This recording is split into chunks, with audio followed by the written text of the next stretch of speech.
Okay, here we go again. Just after my first unfortunate draft, I had to fire up another one, and Hero's Downfall is the pick, not only because it's worth a few ticks, I believe, but simply because it's the best card in the pack by a mile. I highlight some other stuff which is nice, but nothing compares. There are so few really efficient removals in Theros draft, so if you get that rare, which is cheap and actually solves most of the problems you're facing, you cannot pass it up. Next best pick might have been Nimbus Naiad over Nessian Asp. Those seem to be in the same print run. I think I see them quite often, side by side.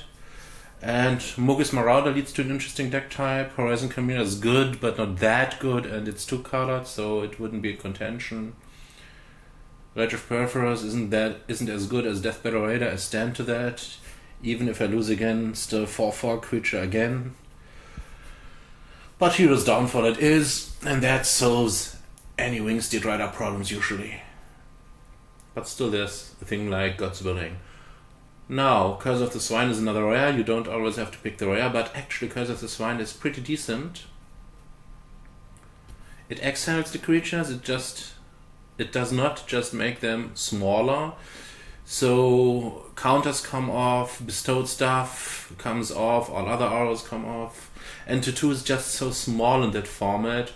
In the late game, a couple of 2/2s are unlikely to do lot. Alternative, well, Read the Bones is nice. It actually is the second best card in the pack, unless you take the Flamespeaker Adept and hope to go red-white with a lot of scrying, but Curse of the Swine is fine. Obviously, if I want to combine my first two picks, I'm into Blueback Control, and Insatiable Harpy is just what this deck likes. It's also the best card in the pack. I think Nessian Corsa is the next best one. I don't think Kevin Lampert is comparable to the Harpy.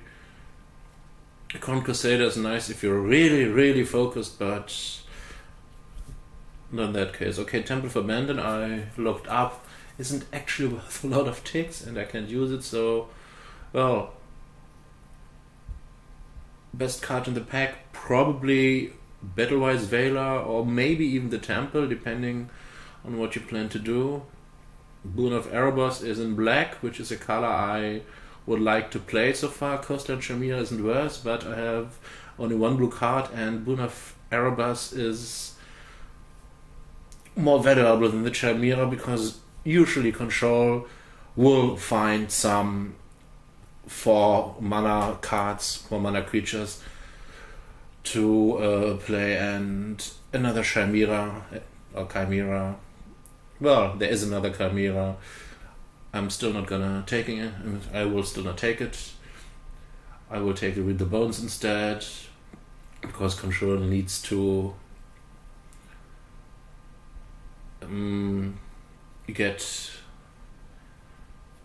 needs to draw more cards after it has stabilized, or sometimes to stabilize, which is worse.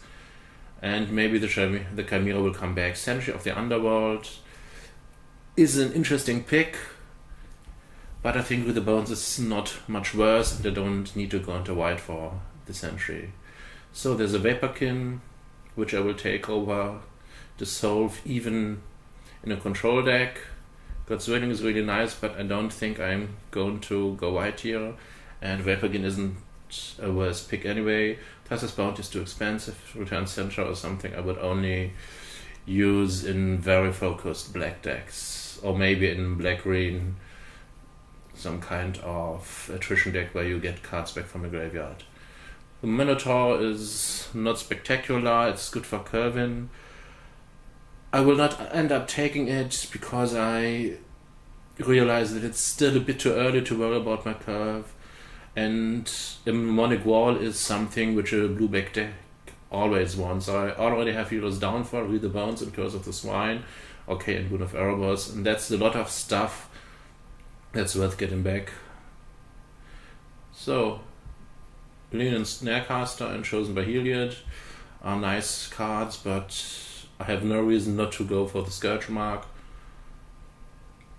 Since it's a cantrip, it's useful in control, and I have an Insatiable Harpy where it helps me a bit, and even control needs to raise in Theros draft if it wants to win. Here again there's good white cards, but I don't think I'm moving into white here, especially since none of those cards really fits with my black picks. And well, the Chimera is nice enough for blue.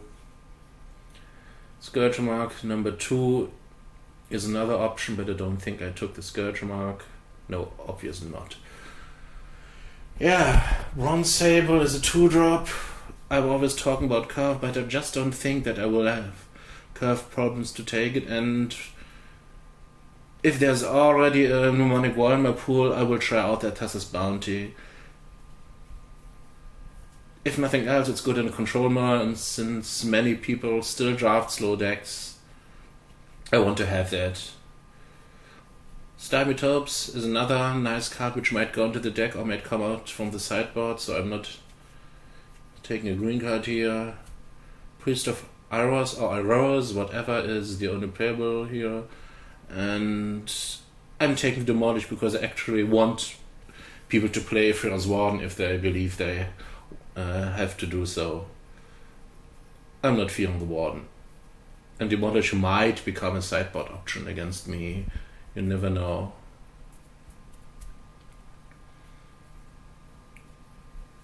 So, Thoughtseize is a money pick, even though it's not quite as valuable as I thought, but I'd still take it for that reason. And by the way, it's not that much worse than the other options. Keepsake Gorgon is strong, but it's terribly overrated by nearly everyone posting video walkthroughs, and you know, I've seen so many Keepsake Gorgons in play in those videos, but almost never they actually kill a creature. I think the next best pick might actually be Griptide, meaning if it wasn't a money pick, it might be the best pick. But then again, Thoughtseize is really good in this format, so it's low cost, it does a lot of things. Maybe it's even the right pick. Anyway, Prophet of Crufix, really nice, nothing I can use because I'm really in Demon now. Ordeal of Erebos is actually the best card in the pack, but then again I'm really in control, and that's why I will switch to the Naiad, which is just more useful overall and fits better with a slower strategy. Not that I still would play the Black Ordeal if I got it, but then the Naiad is just better for me.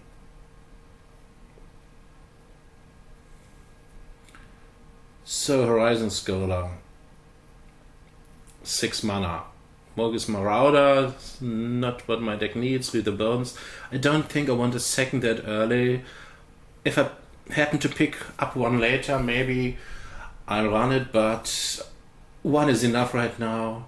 And the Scholar is a really good high-end card, and I don't have a good high-end creature right now, which is unusual. Most people who draft blue would already have a 5 and 6 slot filled up to the brim, and I think Horizon Scholar is a card that can actually win the game, which is something you need.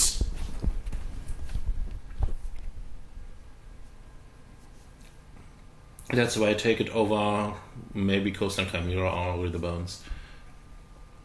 So that's what I'm talking about. This is a good idea. It's even better in control than the black one.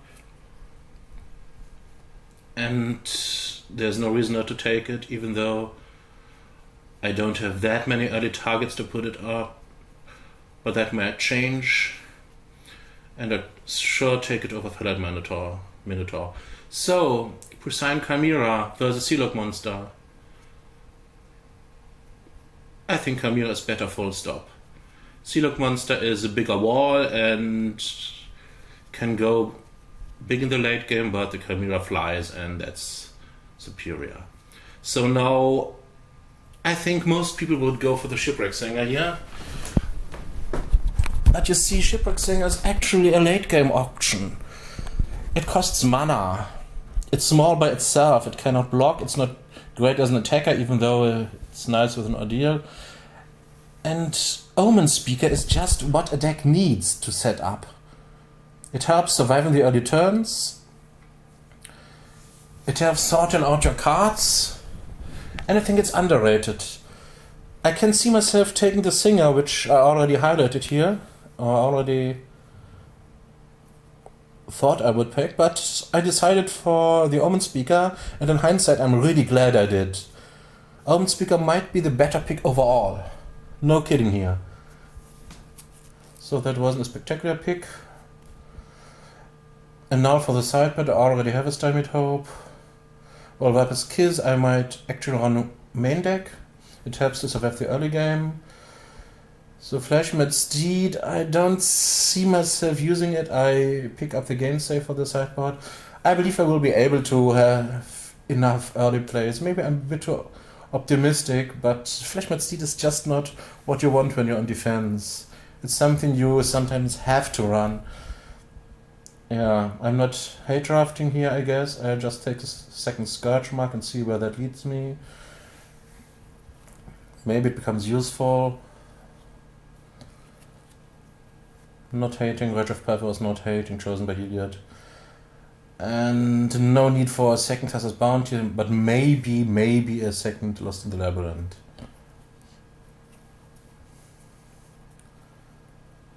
I think at the end of the second booster round the deck looks quite fine already.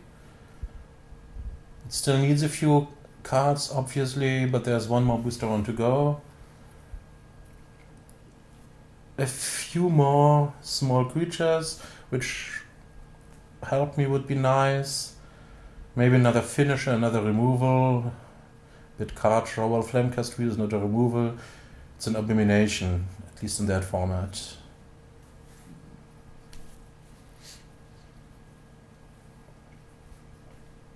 But I think I'm right on track here.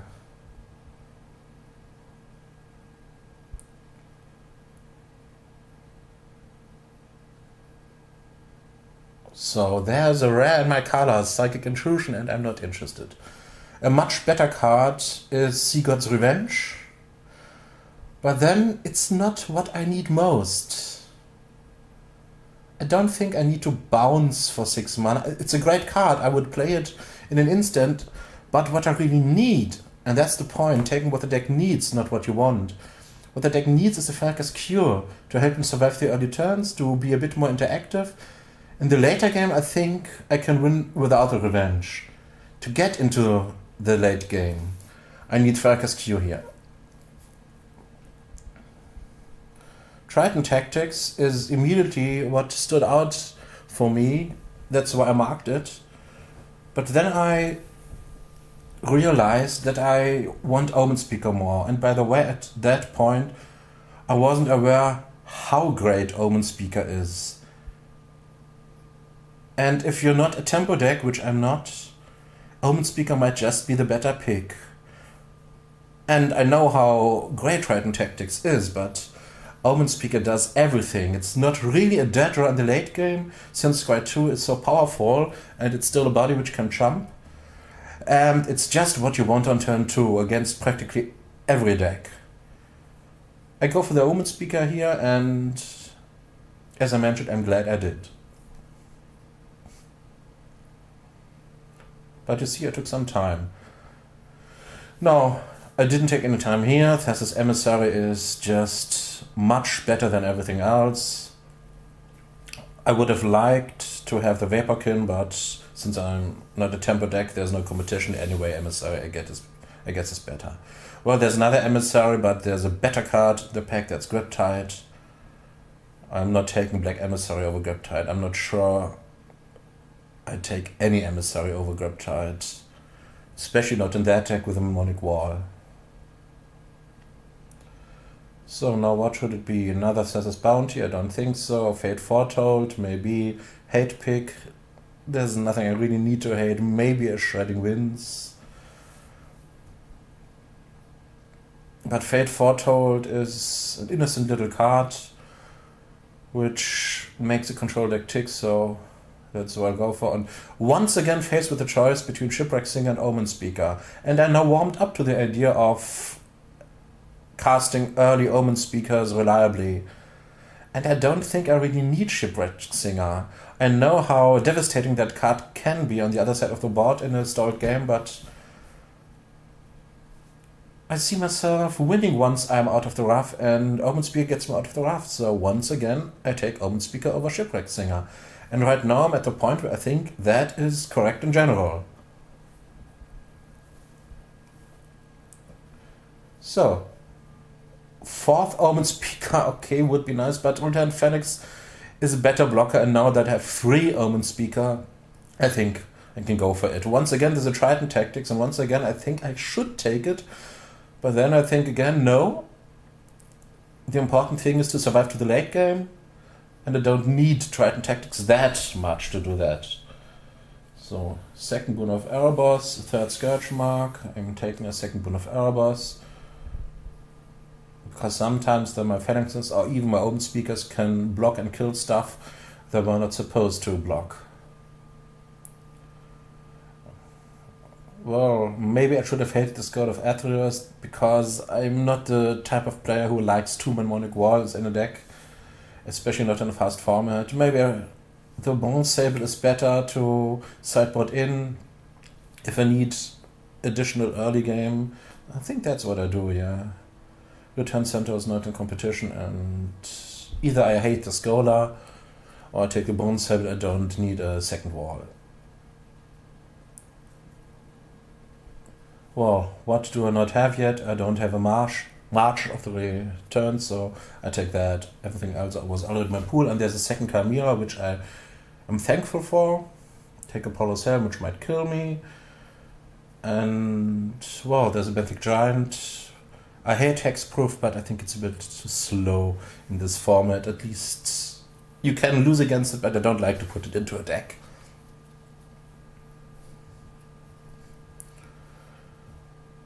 So, I think that's a really nice setup. I have a lot of options which will be in my sideboard waiting to come out, and I think I can build a great main deck. And this is what I'm doing here, starting with those 3 Omen Speaker. You can run 4, by the way. That's not why I didn't take the 4th, but I wanted to return Phalanx in addition. It's a better mix. So that's a nice curve for a controlling deck in Theros. I'm not overdoing the high end.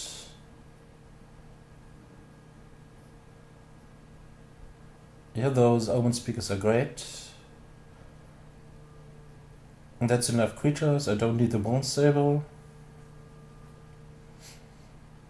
And now there's a lot of great spells. Thoughtseize obviously makes the deck. I'll see how many Boon of Erebos I run. Viper's Kiss will be in there for early defense. Viper's Cure certainly. I play with the Bones. Hero's Downfall certainly. So looking at the rest, Griptide, no doubt about that. Curse of the Swine, still no doubt. And Ordeal of Thassa I'm thinking about at the moment. Seeing as I don't have that many slots left. Fate Foretold is another option, but I'm already at 22 cards. With 3 Omen Speaker, the good thing is I can run up to 19 lands if need be. I can go down to 16 if need be. So much scrying is fine, and 17 is still optimal, I suppose.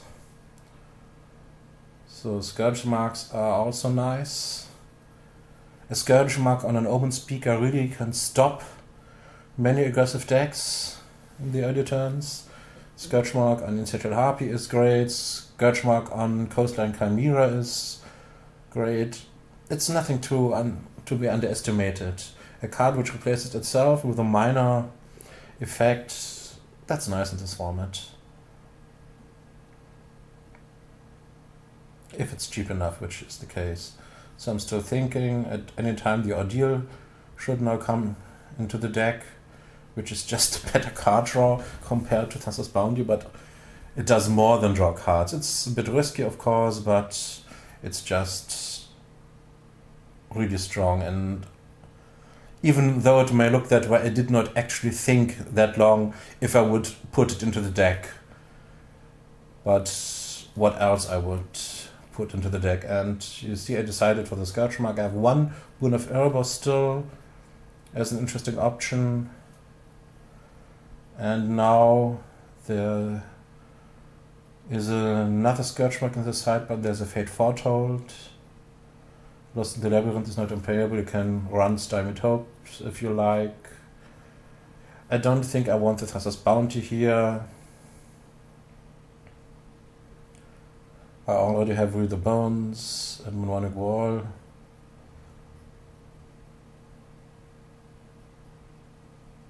So those are my 23 spells.